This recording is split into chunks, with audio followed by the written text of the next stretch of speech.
Hello everybody, welcome back to another episode of Conversations with Cornelius.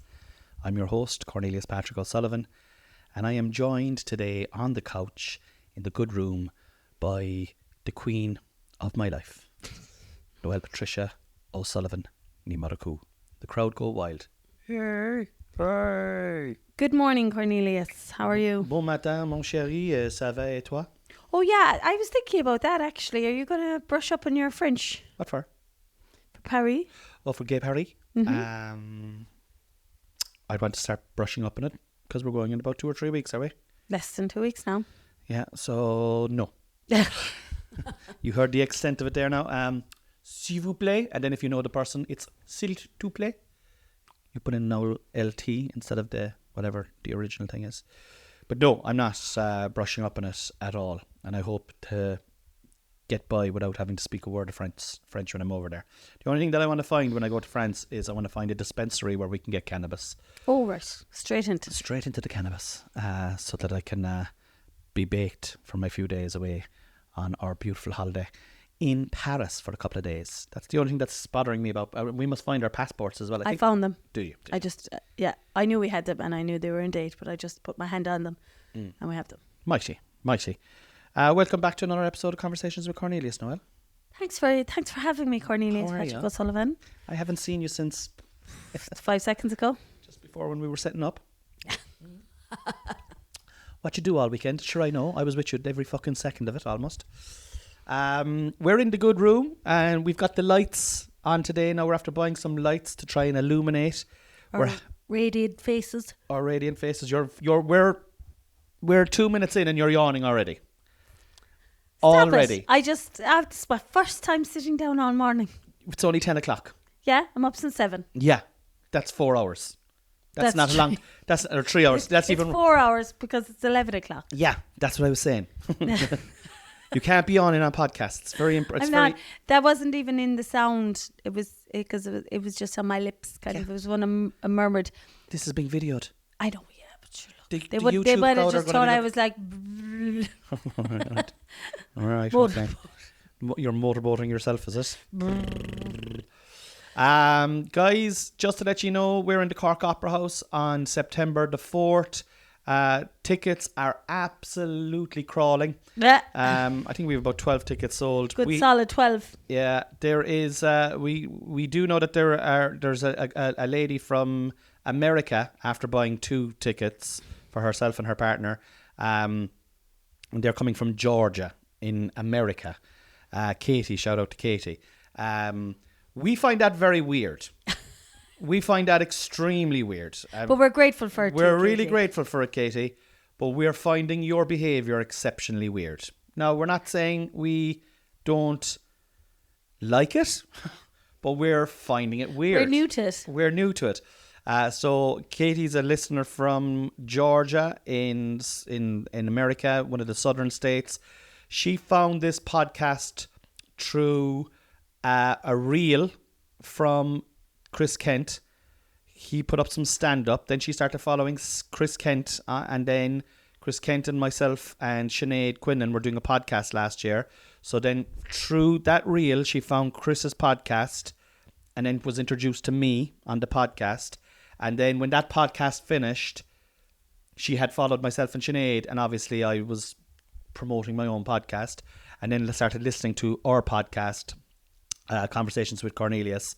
And has become one of them and one of our biggest fans and patrons. And we love you, Katie, but we are still weirded out by the fact that you've bought 2 tickets to come to see us in the Cork Opera House.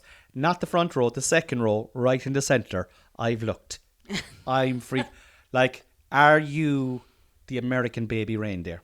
Because if you are, I Buy 12 tickets. yeah, exactly. Buy the whole auditorium out, Katie.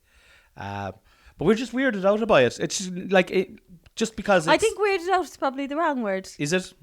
Um, I don't know. I'm weirded out by it because I've never had that kind of a. Do you know, like I do gigs all over Ireland, and you'll see people and they'll be like, "Oh, you're from Ballyclod, Fergus Ahern, or Jesus Christ, your wife's from Kerry." Do you know what I mean? We don't know you at all, Katie, or anything at all from, and But should that's happened all over the place, really? it has. Not. It's amazing, by the way. Yeah, it is I think amazing you now. need to probably put that point in. Weird too. it isn't. Weird it is not. That's what I mean, as in it might be considered like. I know. I just can't find the adjective to describe the. I'm finding it's unusual. That like. But I think you're personally finding it unusual. Is it? Do you know what I mean? As in. You just spilled some coffee on my cock. Coffee cock. Coffee cock, do you want Cock coffee. Do you want to taste it and see what it's like? We could No, you're grand. brand it and sell it to the masses. No, I already know it won't sell. What do you mean it won't sell? It will sell. Coffee flavoured cock or cock flavoured coffee? I think cock flavoured coffee would sell better than coffee flavoured cock, yeah. Because you'd be selling coffee that just tastes like cock. It probably wouldn't be a great seller. No, I think you'd be better off with the coffee tasting cock. Like if you could get a serum that you put on your cock to make it taste like coffee. Into my cock. On it, like. On probably it. work for me, I suppose. Anyway. Yeah, Jesus Christ almighty, I'd buy that. I'd lather it on. I put on my Babe. serum there, babe. I'm there putting on What are you my putting on the kettle for, babe? I'm after lathering up the lad. Suck away on that there for yourself. Oh, Would there be caffeine in it? There'd be caffeine in the ejaculatory substance. oh, stop. Is there? What? Is there what? Is there caffeine in semen? Yeah. No, there isn't. I was wondering. I was There like, isn't. There wouldn't be, yeah. No. There absolutely. No. I thought just maybe there was like some sort of natural alternative that comes through or something. It's definitely not endorphins anyway. Well, if my semen, you love coffee, like, so if my semen tasted like coffee, you'd be fucking. Anyway, how are you getting on, lads? You're keeping well? Katie, fair play to you. You're very welcome to the podcast. We love you, Katie Long. She's a nurse from Georgia. She's coming to the live podcast in. But she's using it as part of her affirmations, isn't it? She's going to visualize it and try and make it happen. That's the plan, which is pretty cool, because if that came to fruition then, that's pretty cool, because it's literally, she's like, I'm making it happen. Yeah. She is a patron as well, and we get a message from Katie every week, and they're very welcome, Katie, very welcome, and you're very welcome. I am just not used to this type of attention, because it's attention from afar, like, do you know what I mean? So, and we love you, and we're looking forward to meeting you on the night in the Cork Opera House, if you can manage to make it all the way from Georgia. So what she has done is she has bought 2 tickets, and she has said that she is adopting the manifestation vibe that I'm always talking about on this podcast, where thoughts become things, and you're just trying to write reality, into existence through your thoughts and your actions. So she has thought about it, and she has put action into it by buying 2 tickets. Yeah. Now all she has to do is pack her bags, and her husband has to pack his bags and fly on over. And I tell you what now, Katie, and I'll be straight and honest with you, we'll definitely take a photograph with you afterwards. You'll go all out, Connie, will you? We'll go all out. But, so we're going to start off today's episode. Oh, yeah, so just, come to the show in the Opera House. Tickets are on sale at the Cork Opera House. And also, if you like this podcast, sign up to our Patreon. That's all the admin done, is it? How would you sign up to the Patreon? Good question, Noelle. You sound very like me there. You just go to the link in the description of this particular podcast, and you'll find it there. Or just type in Patron Conversations with Cornelius into Google, and that'll take you there. Yes. As well. And it's for less than the price of a $5, and you can go back on, over a year's worth of podcasts. Loads of podcasts. Over 100, I think, now at this stage. I'd say so. Yeah. And just do that now. That'll be great for us. Do that there now. Put that on your list for your Monday jobs. And I'll tell you now, Katie, if you were any good, you'd be fucking signing up all the rest of the Georgians over there in America. Get a few more of your relatives to join up. Yeah, get them all signed up to the Patreon, so that we can buy food. So we can put some money into our new business idea, which is cock flavoured coffee, that I think we're going to... No. We'll start it. Coffee flavoured cock. Yeah. You see, not everybody sucks cock all the time, but people drink coffee every day. But who wants cock flavoured coffee? But there's more people out there that drink coffee than suck cock on a regular basis. So the chances are... But don't you think every man would buy the like I suppose there's probably flavoured... there's gay men that love sucking cock. There's straight women that love sucking cock. They would love coffee flavoured cock. But you're still looking at the coffee... You're still looking at the coffee flavoured... The cock-loving coffee drinkers. The cock-loving coffee drinkers. So what are you going to give them? That's what you're saying. Oh, no, I'm saying that we invent a coffee... That tastes like cock. That's cock-flavoured. Yeah, but then it's probably you still have to like coffee if you want to drink it. So already there's a population out there that like coffee. Yeah. And then there's different types of coffee at the moment, isn't there? There's Americanos, there's lattes, there's some people put sugar into their coffee. Would you not actually? Do you know what though? Stir it with your dick. We just have to.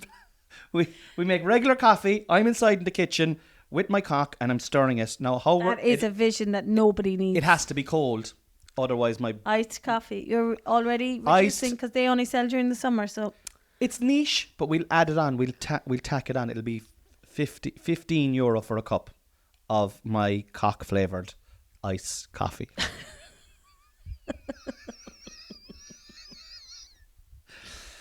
You should try that on Dragon's Den. I'd say. Give that a go.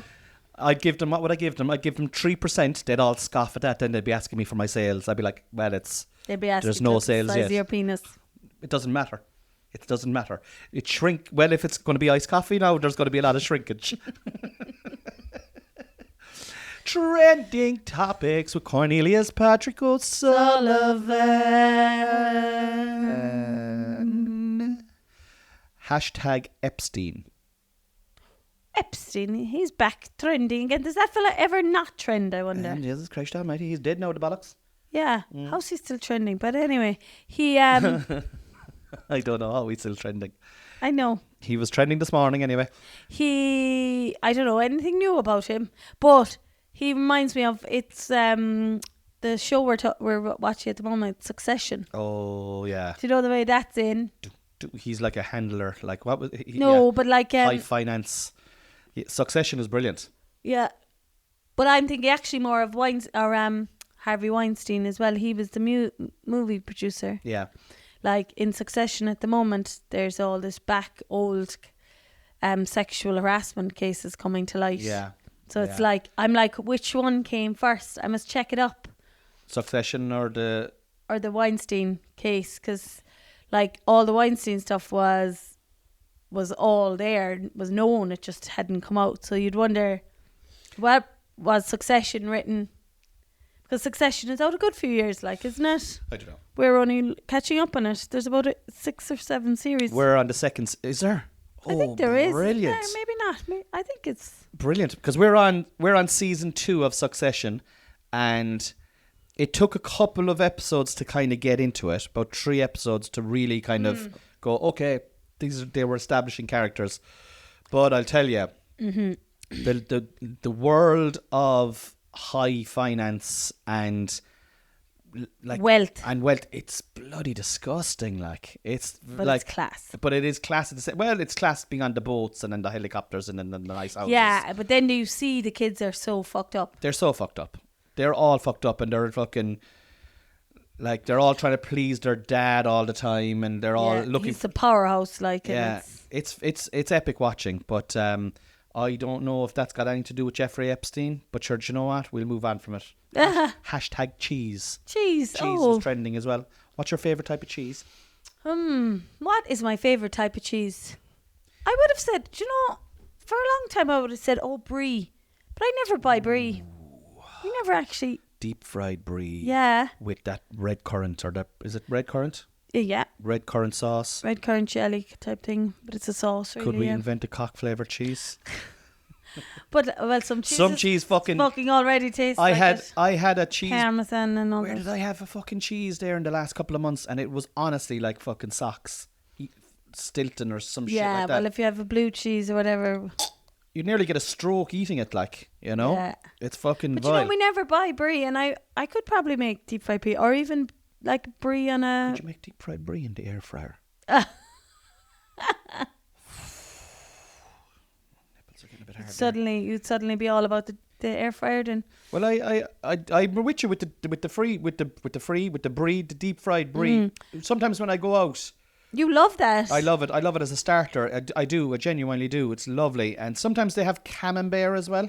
Yeah, well, that's a stronger version of brie. It's a stronger version. It's not the same. It's not as nice. You put up with it, but you have to smother it with the red corn sauce. For you anyway. Yeah, I don't mind it. I like it.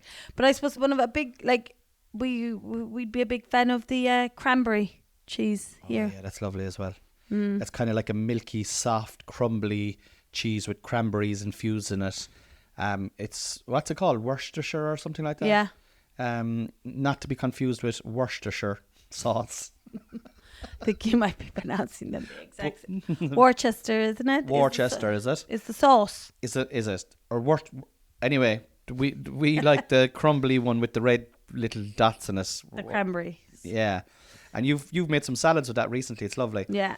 I would probably have to say my go-to cheese, my daily cheese, is cheddar cheese. Well, you're a big fan. Good old cheddar cheese. Good old fucking Irish milky cheddar. Especially when I was on tour this year, you were making me sandwiches, and it would be pretty much always the same. Bread and butter. 3 or 4 cuts. Never butter. You never put any butter in? Well, if I was making it myself, I'd be putting the butter in. I'd be more of a butter man, but mayo is nice as well. Just saying your sandwiches for the last year that you've always said were lovely. Yeah, they were lovely. They're lovely. I never ever put butter in a sandwich, so you always compliment my sandwiches. So maybe you need to stop with the butter. You need to up your game. Well, if I was making a sandwich, I'd always make it with butter. But I think I know what you. But I've seen your sandwiches, Con, so I'm not taking any sandwiches out of life sale. What? Remember one time I saw you and you were making a sandwich and I was like, what in God's name is going on here? I can't even remember what it was, but it was an atrocity. What do you mean it was an atrocity? I'm a brilliant sandwich maker. I make a lovely sandwich. Are you for real? I do make a lovely sandwich. If I was making just a plain cheese sandwich now, but obviously I'd like a nice bread, right? Let's assume we have a nice bread. Yes. Let's assume it's an unhealthy scenario, right? It's a crusty white loaf sliced. We get it inside in Centra every now and then if we're feeling a little bit devilish. The one in Lidl is lovely too, though. The one in Lidl is nice as well. Actually, the bakery in Lidl is pretty decent. Yeah. Get that home. Hopefully, if the butter is soft in the dish. If the butter is not soft in the dish, you have to microwave it. When you have to microwave the butter, immediately it takes the gloss off the sandwich. It does for me, it takes the gloss off the sandwich. But if the butter is soft in the dish and it just goes onto the bread without interrupting the actual sandwich, the bread, the consistency of the bread, it's fucking sexual. It's unreal. And then you just spread that across and then cut maybe 3 slices of cheddar, put the cheddar on, and then a sprinkle of salt, a sprinkle of black peppercorn, bang, cut in half, cup of tea. Oh, lovely. That's the perfect cheese sandwich. That is the perfect cheese sandwich. Now, mayonnaise, I know why you're using mayonnaise. Why? You don't want to use the microwave. No, I just never put butter in a sandwich. I put mayo and spring onion and cheese and a bit of relish. Oh yeah, that's lovely actually. Salt and pepper. That would be your basic cheese. That's a basic cheese sandwich in my mind. Like that's an upgrade on mine, all right, to be fair. The spring onion is a fucking... if I lived to be 99, I wouldn't think of putting spring onion into a sandwich. And it's always a surprise. It's always a pleasant surprise. You're like... What's that? Just Christ almighty. It's a bit of spring onion. And sometimes you put a bit of regular onion as well into the cheese sandwich. Actually, I take it all back. She's a better sandwich maker than me. When it comes to cheese sandwiches, Noelle's the woman. And that's the basic sandwich, but that's the one that you went out the door with every day. Yeah, lovely. Yum. What's your favourite cheese, Brie? You were saying? Yeah, and I've forgotten about it, but I think the cranberry cheese is probably my favourite one. Do you know what I like as well? And we don't have it that much. It's started to creep in now a little bit into the house, but I really do like it. Feta. Well, we'd always have a thing of feta in the house, nearly, but we wouldn't use it all the time. We wouldn't be heavy users of feta now. No, but it's harder to use, like. Well, it's nice in a salad. It's kind of crumbly again then as well. I do like it. Is it made from goat's cheese? Goat's milk? Feta? Yeah. Apparently it's very good for you. Is feta. it? Apparently feta is one of the best cheeses for you out there. Have we talked enough about cheese, do you think? Hashtag on post. Katie, on post for you who is an American and wouldn't understand what on post is. On post is our post office over here, on post. So hashtag on post. Oh, I know why that's trending. Oh, aye. Because aren't they going to do like one of the new stamps, which aren't stamps? How will I manage without stamps? I won't have any stamps in my wallet anymore. But aren't they going to honour the athletes? That's exactly it. The European medalists. So they're honouring the European medalists with some sort of a stamp. That's not a stamp. It's a printing thing, is it? Tell me about your love affair of stamps. Tell me, when did you first get interested in stamps? What turned you on? I was never interested in stamps. Yeah. They're one of the things that I think I'm in control in my life if I have stamps in my wallet.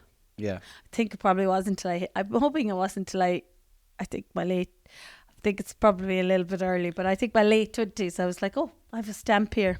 Everything's all right. Whereas I'd look in my wallet now, if I saw a couple of €100, I'd be like, okay, that's much better than a stamp. But like a stamp, how did it make you feel? Like, how did it make you feel in control? Just if I need a stamp and I'm like, oh, I'll get my stamps there. Look at her. She's organised. Look at her. She's organised. She doesn't have to go to the post office. She has stamps here. There's just these little things like that. Time savers. No, and it's not. You just have them in your own head. Like, I can't even think now what mine are now. On a morning, if the lunch boxes are all washed from the day before. Yeah. That's a little control. I've already, the day is off to a really good start, that they're already done, and like if they're not done for some reason, it's like, oh Jesus. But it's no, I get it. There's little things like, I'm the same with my book inside. If I can get the week sorted, written out what's happening this week on a Sunday, it clears my mind for the whole week. And then if I'm just going through my books, trying to get on top of my taxes, once I get on top of them every week, it clears my mind. I'm like, okay, that's what came in, that's what went out. Here are my invoices. Attach them all together, put them into the desk. Bang! It's a little bit of clarity for the head. A stamp does that for you. A stamp. I don't need to know anymore because of the online thing. But yeah. Stamps are dead, lads. You heard it here first on Conversations with Cornelius. Breaking news. Let's get into the body of this week's podcast, Noelle. Yes, Cornelius. That concludes Trending Topics with Trending Topics with Cornelius Patrick O'Sullivan. It has been concluded. So we are, we've had a bloody busy weekend. By the time you hear this weekend will be 2 weeks away, because this isn't this week's episode, this is next week's episode. But, tell us about Saturday. Saturday, you had a blitz. We're dead from blitzes in this house. Dead from blitzes. You know? Pure GA house now. And Hunter now is about to start a GA soon. Tonight. So he's starting tonight. So soon there'll be Hunter, Harvey and you all playing blitzes. And me in the middle then, playing with myself. Someone may as well be doing my it. Coffee-flavoured trying to get my cock-flavoured coffee right. Trying to get the flavouring right. I can't collect you. You'll have to test it on yourself. I'd be, oh, that's rotten. That's rotten. I'll come home taste from that there, babe. Have a taste off that there and tell me what you think of it. So Saturday morning, all the laughter was the prep. As the prep for what was on Saturday morning now? So there was a Munster blitz. A Munster blitz. Munster. A Munster blitz. Yeah. In Mallow for the mothers and others. Yeah. And it was on Saturday. Yeah, there was 9 pitches, and there was. How many pitches were there then? 5 teams, because we played 5 matches, so that would be 5 teams per. Say that again now? Per pitch. Per pitch, so 45 teams there. So yeah, well, so we had 2 teams in, and a couple of places had 2 teams. Okay. Some places had 2 teams in, so. But still, 45 teams competing, even if there was 2 teams per thing. Yeah. Yeah. And like. What time did it start at? We were there for about 10:15, but like some people, like some of our team had been there from about 9:30 or 9 o'clock, I'd say, putting up the canopy. Oh, right, okay. And stretching and taking it and taking things seriously. Like most blitzes now, like, you hydrated well, did you? Well, we've started by... See, it's a very delicate balance with the hydrating. Okay, tell me. Because we're all mothers. Okay. So you have to get the balance right between hydrating and pissing yourself. That's basically the balance, like. So, what you mean pissing yourself? Because you've had babies. As some people said, the floor is gone, like you'd be on about the pelvic floor, and someone said, no, the floor is caved in. The floor is lava. The floor is lava, yeah. The floor is caved in. It's just pelvic. That's what the woman said. It's just pelvic. There's no pelvic floor. It's just pelvic. So this was the balancing act about, and originally, the laugh was, do we need anything else? And there was like all, and. So let me ask questions, right? Okay. Because I think you enjoy it so much. Sometimes you get excited, right? So you started Mothers and Others.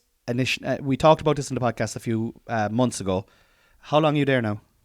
Oh, I don't know. I'd say definitely 2 months anyway. Oh, three or four. 3 or 4 months. Yeah. So you started your fitness journey at the start of the year, started doing running, and then the Mothers and Others started, which is an initiative for mothers and people of a certain age who want to get back into the community and back involved in the GA and playing football and meeting and socialising and having something to do in the community and not always just taking your kids to matches. Yeah, and doing something for yourself. And doing something for yourself, trying to find yourself. So there's a gang of you that go down. How many went to the first training session? There's usually anything from 30 to 30 to 40. I think 38 was the highest. That's we've incredible. Had at training. So anything from 25 to 30. Whereas sometimes with the men, we'd be all out to get 14 training, 15 training. But the thing is, there's 50 something registered. There's 50 odd people registered. So you've been going down, you've been reacclimatising yourself to football. Yeah. And how has that been going? Tell me about a typical training session. We'll give out about running. We'll have the chats. Brian will have to settle us back into the training. Brian's the trainer. We'll have to settle us back into the training, and then we'll do something running or warm up anyway. Right. And then we'll do some drills. Okay. And like where you're back to basic skills, like really. Yeah. And learning how to play the game properly. And some people, and it's great because some people out there have already done loads of training, been trainers but never played. Okay. So they have the knowledge, but they're improving their skill as well. Okay. You know, but it is you need both. Like, you do. And then so that's kind of how. And then we'll have a match. And then you have a match, and then like most people who go training then for sport, you'd finish training, you'd cool down, you just come home. Is it? Well, you might go for a little one. A little one what? Little one drink, like a afterwards. Drink. Is it just the one? Is it? Yeah, 1 or 2. 1 or 2. Okay. So everything you've done then has been undone in the pub. Perfectly. Right. So and then you started doing blitzes. This is a brilliant initiative now. So this is our second blitz. You had your first one at Glanfest, which we talked about a few weeks ago. Yeah. And like the difference, but you could see it every week at training as well. We are improving, like, and then the difference. I just still don't know did we win any match on Saturday, like, but we definitely. We'll get to that. We'll get to that. So that was a few weeks ago. No, but I just thought we were going to talk about Saturday. Yeah, but we're getting to and giving a kind of a build up to it. Oh, right. You know, I'm just trying to get, like, there's people that will want to know the build. So this is what I was doing, right? This is what happens in my life now. She criticizes every single thing I do, all right? So what I was doing was I was building up. So I was giving people the story. You got a little bit fit. Then you went with the initiative. You joined Mothers and Others. There was a bit of a community thing. You're enjoying it. You're going for a few drinks. And then you lost your first splits over in Glanfest and you weren't that great. You knuckled down. You went back training again. And then you were into this big massive blitz that was in Carragoon, in Mallow. And this is where I was going with this. Oh, sorry. I know what I'm doing on this podcast. Okay. Stop criticising me. Okay? Take it away and talk away there. So anyway, if you'd let me do my job. So then you had this blitz on Saturday, which was an annual thing that they did. Yeah. You were showing me videos from last year. Of the racket that goes on after the Blitz. Basically, it's just a massive party afterwards for everyone, right? Yeah. So, talk me through Saturday morning, getting ready and going packing and going and all that, and what you put into your bag, and explain the scenario that was in the house with the boys and me. I was working the night before, and just give a little snapshot of that. So Saturday morning really started Friday night, if that makes sense, because it doesn't, but go on. Because I was doing stuff Friday night to make Saturday morning easier, because I was leaving at 9:45, and you had been working Friday night, and then you were meeting me in town later on Saturday, so I needed to be ready to go to Cove after after the Blitz. Like, there was a lot on Saturday that isn't a normal occurrence in this house. I don't normally go to Blitzes. We don't normally go to Cove. We don't normally have other people minding our kids in the middle of the day and switch over of kids. So it was all systems go prepping. And I was like, it was funny because after preparing the kids for going on their school tour, I felt like I was going on my own school tour. Heading to the Blitz. But then it was like, what do we need to bring? And it was like, you need to change your clothes now because it's going to be raining. Then you need to make sure you have enough change your knickers, because you just don't know why you might need to change your knickers. There's a number of reasons why you might need to change your knickers, Cornelius. The pelvic, lack of floor. But so that was the whole hype going on about what we needed to bring and the drink. And what did you pack in your bag now, as a matter of interest? Football boots, I suppose. Football boots, football socks, my gear, all the gear.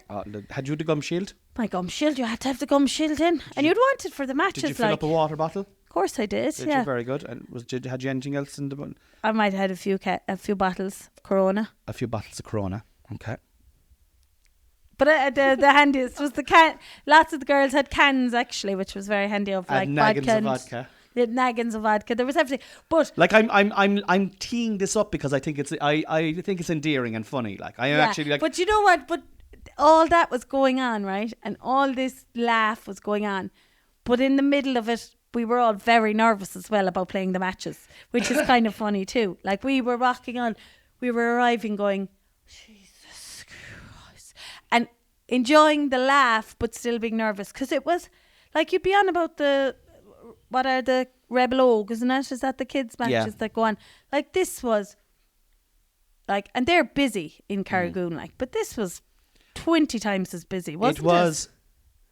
So I collected you from there, but I'll get to that in a minute. But when I did come in to collect you, I was like, oh my fucking God, this is like a county final. It was like a replay of a county final. There was nowhere to park. I was I had to snail in because there was loads of kids running around as well. Yeah. And there was just, every single pitch was taken up, and there was people under. It was biblical. Yeah. The weather was biblical. It was like cats and dogs, big fat droplets of rain. And it was actually hard to see. I ended up watching a match thinking that Noelle was playing in it. And it wasn't the right match. It was a different match. Yeah. But go on anyway. You got to, I'll get to that in a minute. But so, we arrived, and you're like, Jesus, I'm a bit nervous about this. And the laugh was going on in the WhatsApp, but you were kind of going, like, I went in, I got a spin in, with one of the girls. So you got collected here. Yeah. I had been working, and this is what I thought was hilarious, right? Is you had... Like, I was trying to get you to describe your bag. Her bag was like... way down. Like, it's totally different to if I was playing GA, like, I'd have my boots and I'd have my shorts in there, and I'd have my towel in there, and I'd have my shower gel in there.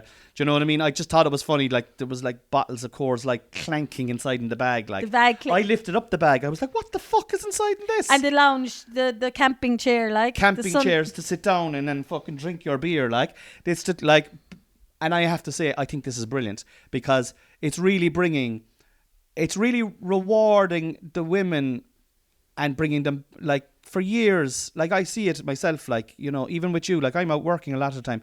You're carting the lads to all these matches, and back to training, a lot of tankless work and a lot of, you know, on the road stuff. Like, I know I do a fair share of it myself, but lately you've been doing a lot of it. Yeah. And traditionally, that's what has been the case. Women would have been taking their sons and daughters to matches, and it's kind of, this is our time now, because you, like, what I thought was hilarious, I was working the night before and I was in bed, I was tired, and you'd come up to me and the kids were wired because they were going on play dates. They were being collected at 1:30 in our house, and I was going from 1:30 in to collect Noelle, and then we were going from there onto a gig that I was doing that night. We'll get onto that in a minute.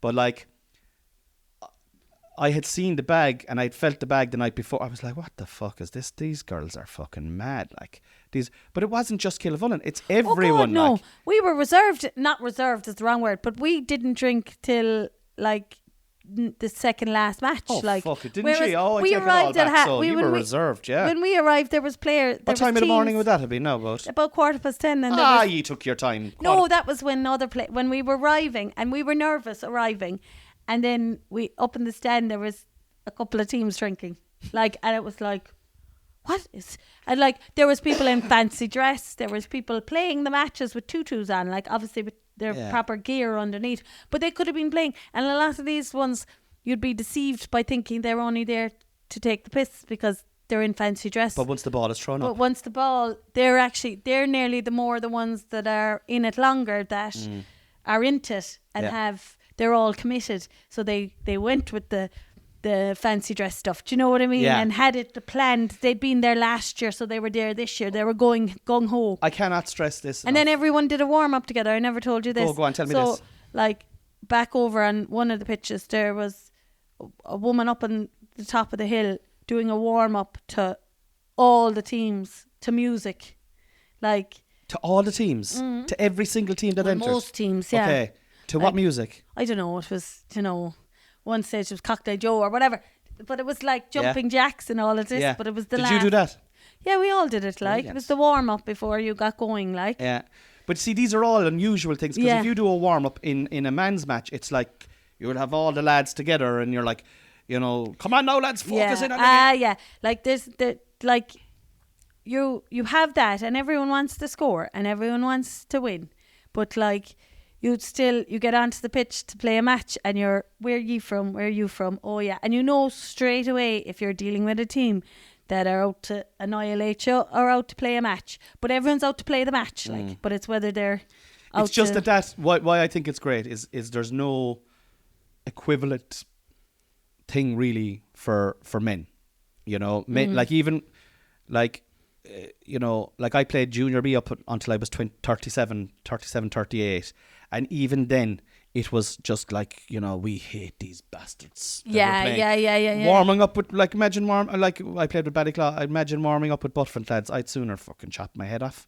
Do you know what I mean? Yeah. That'd be the mentality. But this is the right mentality. It's fucking, do you know what? We're here for a good time, not a long time. Yeah. We're bringing in the community. We're all having a few drinks. But you scuttled. I just want to just bring back the thing which I thought was hilarious, because I had the responsibility of minding the boys on Saturday morning, and I'd been working late the night before, and I had put down a long week of work, and I had another gig on Sunday.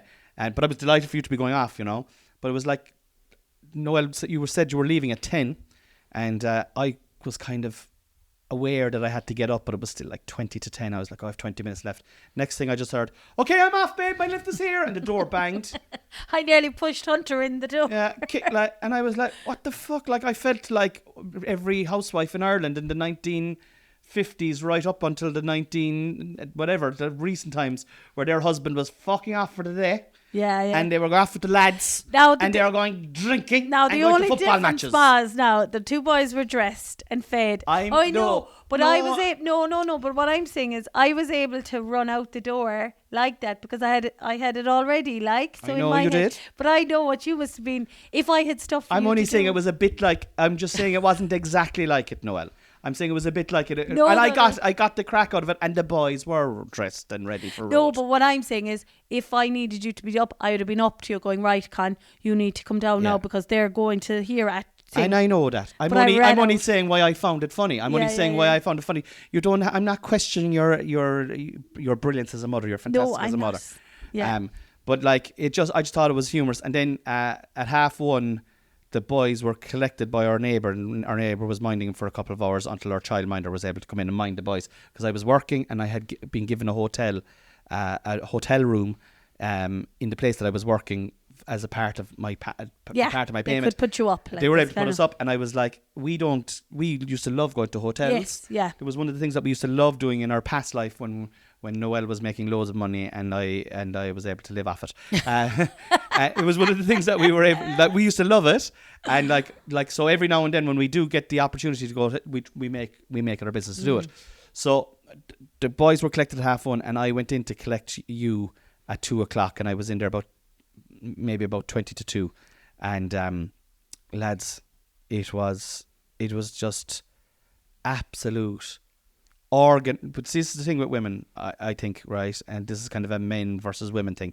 I think women, they're like this, you're so organised, because there was chaos inside there now. Yeah, it was absolute, but it was organised chaos. Yeah, in fairness to Mallow, now they put on, or who it was Mallow, I presume. It was Mallow. Well, it was in their complex, but like I would even say the individual responsibility, like. Everybody had their own little canopies. You had your little seat. You had like ye organised there were sandwiches. There was exactly like. Did you think? But men, like I'm taking the piss about you having the beers and stuff. But it was the foresight to say we'll have the beers. I'll need to sit down when I'm having a beer. Sure, it might rain. Let's bring a canopy. Look, I'll bring 4 pairs of knickers because of the pelvic, and then the rain, and then another match and no more. Do you know that kind of way? Whereas a man would run out the door, and I actually remember. I got a new pair of football boots, my first pair of football boots, when I was 9 years old, right? And we were playing a North Cork semi-final, and in the quarter-final, I played in runners, and the trainer came up to my mum, we weren't wealthy at all, and said, is there any chance Connie'd be able to get an old pair of boots? And my mum nearly fell into the ground with embarrassment, right? But they were £9, $4.50 a boot, right? Which was a lot of money to us at the time, and my mum bought them for me, and she sat me down at the table, and she talked to me for about 40 minutes about how important it was that I looked after these boots, that I clean these boots, that I take care of these boots, that I put them into the bag when I'm finished, and I pack them in my bag. And don't forget about your boots. These are the only pair of boots you're getting now, and you'll have them until you're fucking 20. Do you know that kind of way, even though your foot is growing? And I remember it blindly. And I remember going to Glantan, playing the match, the semi-final, and we won, and I came home without the boots. Right? And that would never happen to you or to I just thought I drove over, lads.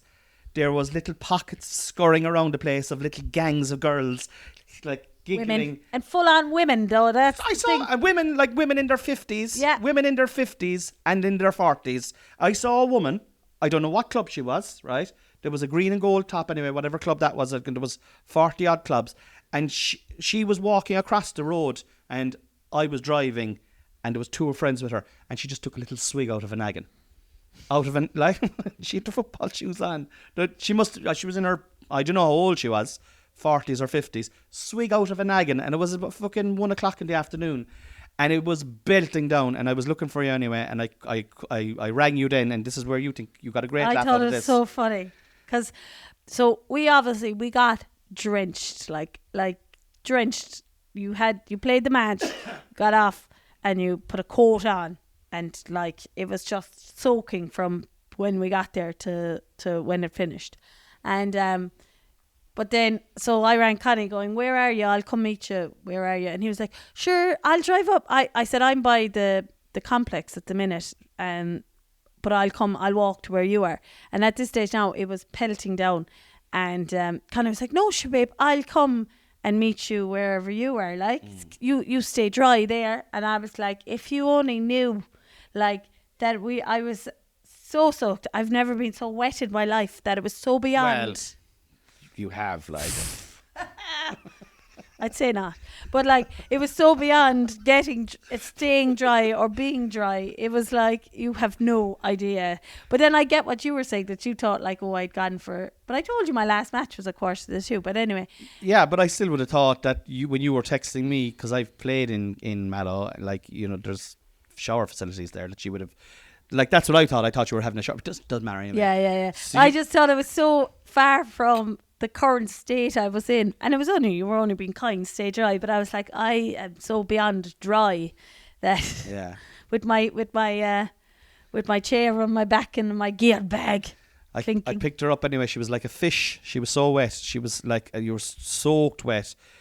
So much so that we actually came back to Killavullen again so that you could have a shower. Yeah, and freshen up. And get ready. And that was And then so you've this look at for those of you watching on YouTube, right? Noelle has a phone here, and I don't know. It's starting to annoy me, that phone that you have, because it just like when you get a text or on a WhatsApp, it clicks up onto your phone.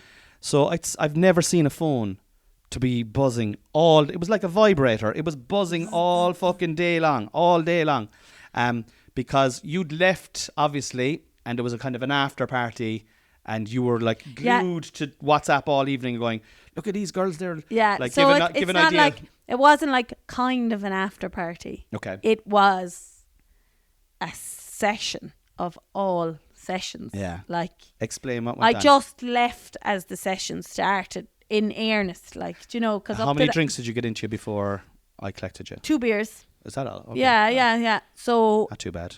But it was just really for our team anyway. Other teams, as I said, had started, but it was just starting because it's kind of weighing it up between needing to go to the bathroom and actually playing a match. And like I didn't want to, and a lot of us were in the same boat.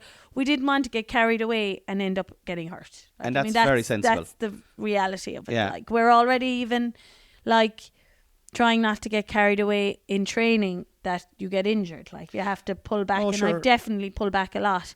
But now I want to up my fitness so I don't have to pull back. But I obviously know within reason or whatever. Yeah.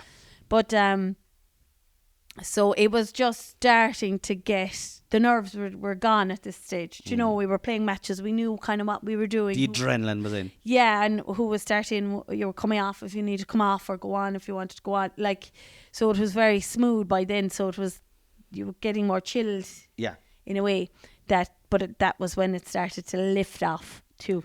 So we left, and but that was just all the photos and stuff starting to come through of the night that was, as we headed off to a poetry evening. So I was a guest speaker at a national poetry competition international poetry competition that was funded by the arts here in Ireland, right?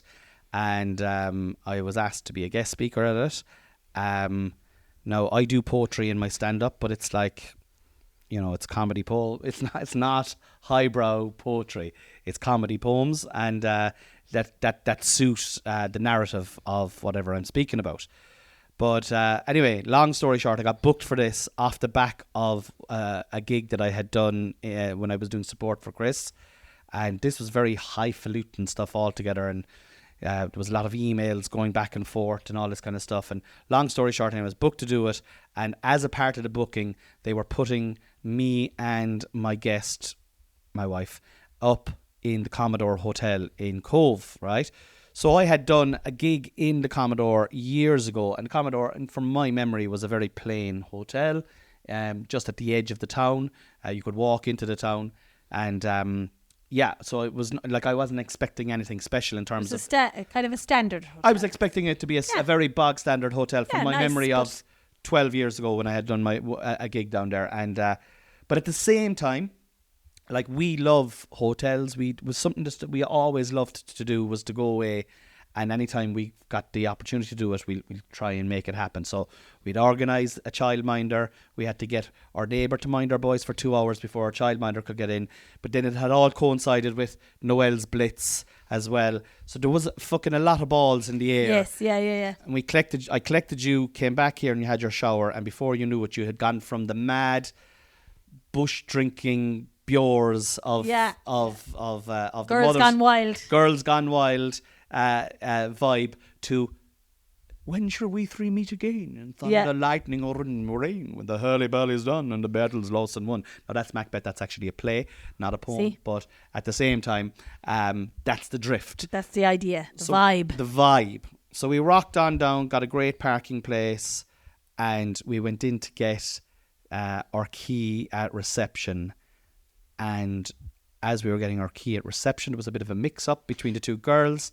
And then one of the girls knew what was going on, and the other girl didn't know what was going on. And the girl that knew what was going on said, "You've been upgraded." So we were like, "All right, upgraded." You actually went, "Oh my God, upgraded," into the presidential suite, right? So I had to Google this yesterday when I came home. I wanted to see how much the presidential suite was, right? So it was €325 for a night in the presidential suite. And I've never stayed in a room quite like it. Well, but for the room, that's actually reasonable enough. I think it was reasonable enough. Considering you'd spend 300 quid anywhere for a room. For a regular room. For a regular room, And I think I was expecting we would be going and staying in a regular hotel room. Yeah. Like, you go in, bed, a kettle, that's it. Like, like a standard room. Maybe a shower, no bath. Maybe a bath, no shower. Yeah. Whereas... This place. And the hotel itself is a lovely hotel. It's right on the sea. It's like a old style seaside family hotel. Like an early 19th century, and it's family owned. I couldn't recommend this place more now. The Commodore Hotel down in Cove. There's no frills, but there is so much history inside there. Yeah. Jack Dempsey, a famous Irish boxer, stayed there. There's a homage to him inside there. And it's beautiful, but it has a modern twist as well. Yeah, but then the modern twist came when we went upstairs, and there was this when we got our upgrade. We'll say there was our own private lounge before you had to open our door. It was like you went up the stairs, and it was standard hotel, and then it was suite only residence, and you went in that door, and then it was like a total different hotel in a sense that it was all really modern, but still had all the high ceilings and like all that character, but it was totally done up. It's kind of like how I'd like this house to be, as in keep all the features, but have it nice, have it all done up. Yeah. And then fix the skirting boards, for example. Yeah. Let's not have cracks in the skirting boards. But anyway, so even when we got the key and it was the president's suite, I was like, oh, this will be nice. But I wasn't expecting it to be anywhere as nice.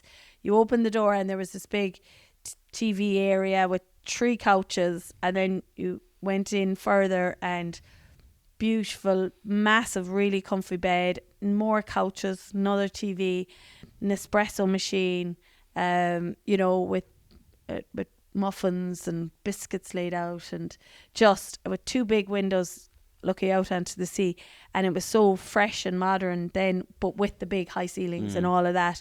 And then they had like rituals,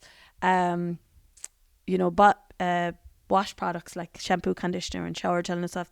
You could have been, when you walked into the room, you could have been in the Europe, couldn't you? You could have been in the Hazel Manor, or you could have been in any of the 5-star.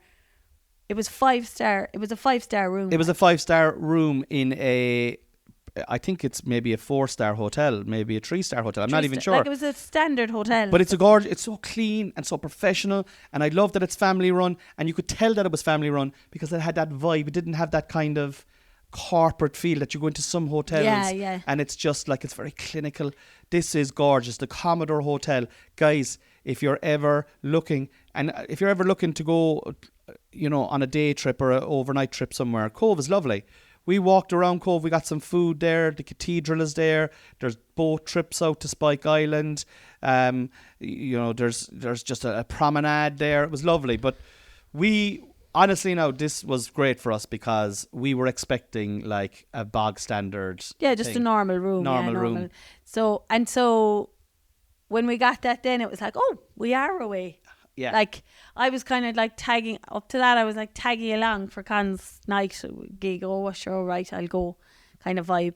And then it was like, oh yeah, no, this is actually. All the while your phone is pinging here now with Pure's fucking singing "Living on a Prayer" up on top of fucking tables. Living the best life. And like, in fairness, you have built a great old friendship with a few of the ladies that are over there, so you'd have enjoyed that as well. Like. Yeah. It would have been good crack. But you didn't have to come either. No, you did want to come. I have to. No, yeah. I didn't really feel like I was missing out. Yeah. I enjoyed myself going, and I wasn't like sorry out leaving. Yeah. This was just our next step was going on down to this and going away for the night. It wasn't a chore at all to be going away. But the thing was, so I hadn't really thought about what we were going to, because the bay was busy. It wasn't a comedy gig, like. It wasn't. Even though I did my comedy set. Yeah, but I don't know what I was expecting, but it was a full-on poetry night. And like, I could barely say the word poetry. Like, my idea of the night was the wild crack that was going on back in Mallow. Whereas when we walked in, we were met by the guy who had booked me. Rory was his name. And he put us sitting right up the front with the dignitaries. Like a recently elected politician to the European Parliament was sitting beside me. Was that what he was? That was the guy who was sitting directly beside me, but he left. He was the politician. And then there was like the chairman of the tourism board or something, wasn't it? He was the fellow who wears the chains. Do you know what are they called? The Lord Mayor. Lord Mayor of Cove, and his wife, who was a principal teacher, and then Rory's wife, who was the wife of the guy who was organising it, and then Noelle from the Mothers and Others. Her knickers still wet. Stop it! But it was like, and I was like, okay, but you were able to. This is the thing. You're able to fucking like. You're able to. You can put you into any situation. And you were able to swim. Yeah. Do you know that kind of way? Yeah. Like, and swim gracefully, like. No, I actually did it. I enjoyed his wife's company a lot, so it made it a lot easier as well. I'm just saying there was the juxtaposition between the two worlds was vastly different. Oh, that's the thing. Everybody there was amazingly lovely, actually. And the people that came to it were lovely, and there was a poetry winner who was the actual winner of the overall competition, who was from Charleville. Her name escapes me now at the moment. She had a brilliant poem about Sherry Trifle and her partner, and I got chatting to them afterwards, and I found it a fascinating night and an interesting night. But it's up my street. But like, it was total poetry. It wasn't stand-up comedy, and like we did the 5-word challenge, which is where they give you 5 words, and you have 15 minutes to write a poem using just those 5 words. And at one stage, I looked over at you and you were like, what the? Well, at least the other wife didn't do it either. She didn't do it at all. Yeah. It was funny because she's in science as well. So she was like, I'm not doing this. And I was like, I'll give it a go, but I'm not calling it out. No way. I'll just pretend to be writing something. But then in fairness, the girl that called out her poem, the woman that called out her poem, it was amazing. And you're like... Oh, so I wrote a poem, right? Okay. And one of the words was bean that you had to have, right? What were the words? Were wonderful, picture, behaviour, and bean. And my last sentence was in my poem was, and then she went home and flicked the bean, right? And I was going to read this out, okay? And then Rory had asked this other woman to read her 5-word poem first of all, and I swear to God Almighty, it was unbelievable. I was like, I am not reading out my poem.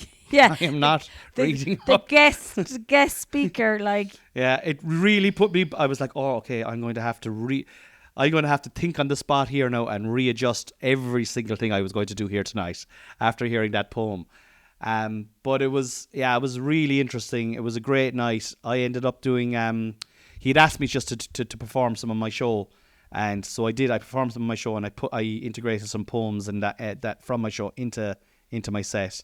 And then the only thing I was uncomfortable with was when he said, and you might come up then in second half and do a little bit more, you know. And I was like, oh, right, okay. But I did that because, like, obviously I was being paid to do it, so I did it anyway.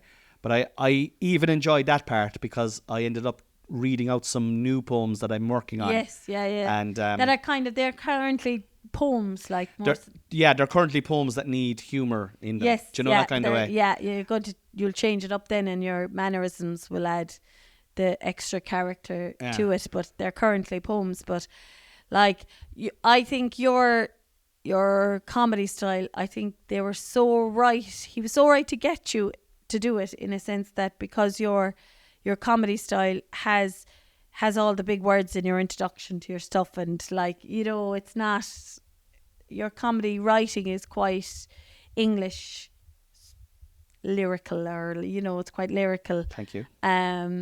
So it worked well. Thank you so much. You're very welcome. You're not wrong. But the word you're looking for is decent. It's decent. But it was funny I didn't really think I was just in it. And then afterwards, I was like, we were going back to the room, and I was like, whew, that was full on. That was full on, or something like that. And Connie was like, yeah, it was. Because it was quite intense. in it, like, wasn't it? So we did because we did the 5-word challenge, and then they had like, so there was loads of categories for the poets across the globe, and Rory read out the category and who won it, and if the poet was there, they'd say their poem, and if it wasn't, he'd read out their poem, and then it culminated. The first act culminated with me going up then doing. It didn't. After that, then he had a few local poets from, when I say local now, Munster-based poets, and one of the poets was from Cork City. He's like, as Rory says, he's full-time poeting. He's full-time poeting, and he was unbelievable, right? And then I actually had to go up after him, and I did a half an hour, and then there was a break for refreshments, and then we came back into it, and it was back into more heavy poetry and but it was a very chilled environment too. But I loved it though. Yeah, but I loved it. Yeah, I have to say, it was, well, like as I said, like we were on. Yeah, we were on for the whole time, and so then and when I said, "Jeez, whew," that was heavy or high work or whatever, and Connie was like, "Yeah, it was," and I was like, "No. There is no comparison to what it was for you as what it was for me." No. I was like, my crowd are below my type of style, my type of evening is the crowd that's below in a mosh pit, nearly dancing on chairs to Bat Out of Hell, and It's My Life by Bon Jovi. That's my lyrics. That's my lyrical tone. Not here listening to poetry. Like, you've gone to fluttering, dancing in the breeze, continuous as the stars that shine and twinkle on the Milky Way. They stretch a never-ending line and along the margin of the bay. Wow. It's my life. It's now or never. Yeah, but it's all poetry, Björn. It's all art. It's all art. But my art and your art are a little bit different. Yes. So that was the laugh that I found anyway. That I was like, no, don't compare how you felt. And I know you were. And I was kind of we had a few drinks now as well, which was good because we were able to drink like you. Yeah. I had 3 pints, and you had, I don't know, you probably had 6. No, I had about 3 vodkas, but I had a bottle of wine as well floating. Yeah, and I haven't drank in ages, and the 3 pints, I was tipsy enough. I actually didn't even finish the last one, and I was kind of gagging to bring the night on because it was over around 11. I was like, "Come on, will we go down here?" And you were like, "No, let's just go up and enjoy the room." And initially, I was like, no, let's go." But then I was like, "Yeah, the room." I was thinking about my bottle of wine above in the room. The room. And at that stage, I was drinking that kind of sexy beer. What's that one? It's not the Coors Light. They give you the special glass for it. The Amaretto or something? Something like that, yeah. It's nice anyway. I love the glass. I like the glass. And we went up and we enjoyed the room. And, we did. It was a lovely room, though. It was nice to chill out there. Yeah. But then the next morning, we had to be up early. And that was the good call because we were probably fucking asleep for like 12:30. We watched a bit of television and drank our drink and did whatever we did, and then we got up early the next morning. We did, and we had the breakfast. We had a quick breakfast. Breakfast was from 8:00. We were in for 8:01 because we had to be gone for 8:30. I found a little side door to get in there. I don't think they were impressed.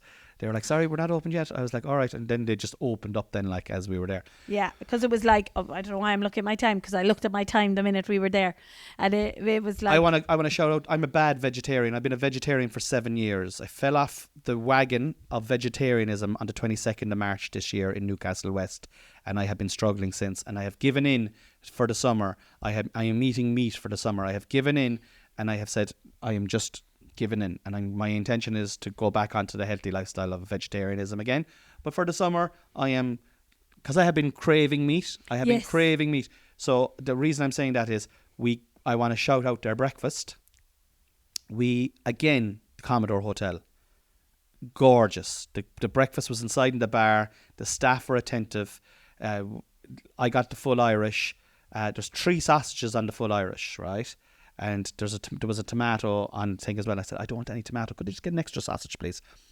No, like 4 sausages is a lot of sausages to give someone, like, isn't it? It's a lot of sausages.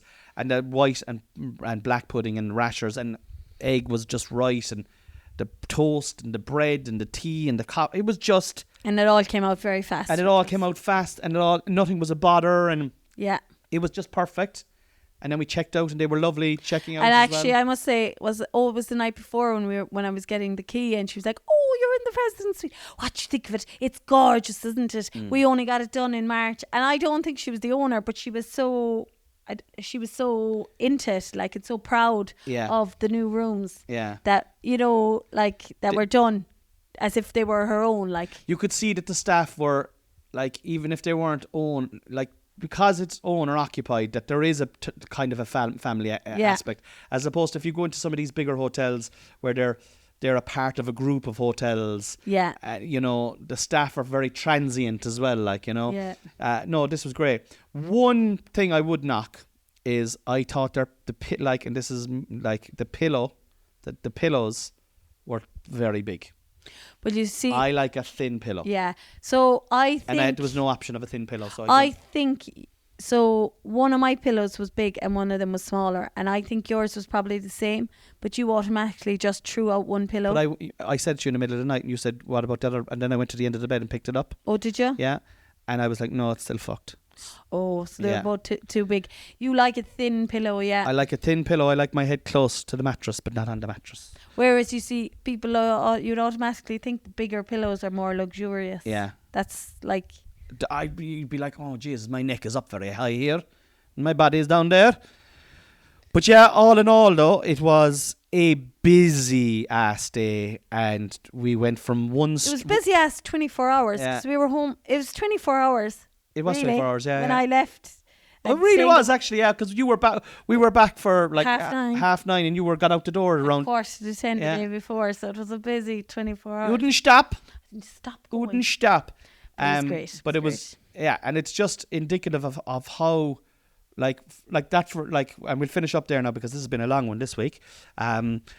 Like, you have to make time. We have to make time for each other. Do you know that kind of way? Yeah. Like, in another scenario there, you might have said, "You drive on there yourself, babe, and I'll just stay here." Well, sure, I said that to you, and you were like, "No, you're coming. We have to make time for us to go away." I was like, "Sure, we're going to Paris in 2 weeks. You go. Why don't you go down and enjoy the facilities? Enjoy the night in a nice hotel, without having to rush, because we had to come back early. Why don't you enjoy doing a gig and just chilling out after the gig and getting up at your own pace in the morning and having a breakfast and coming back?" And you were like, it was like I said, "Why don't you go and stab yourself in the eyeball?" I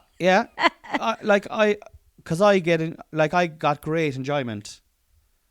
Okay, I got great enjoyment of being able. I get great enjoyment of being able to share something like that with you. If I had to do that by myself last night, that presidential suite by myself, I'd be going mad. I'd be going mad that you weren't there to experience if you got that. We went for tacos now for something to eat on the Saturday night.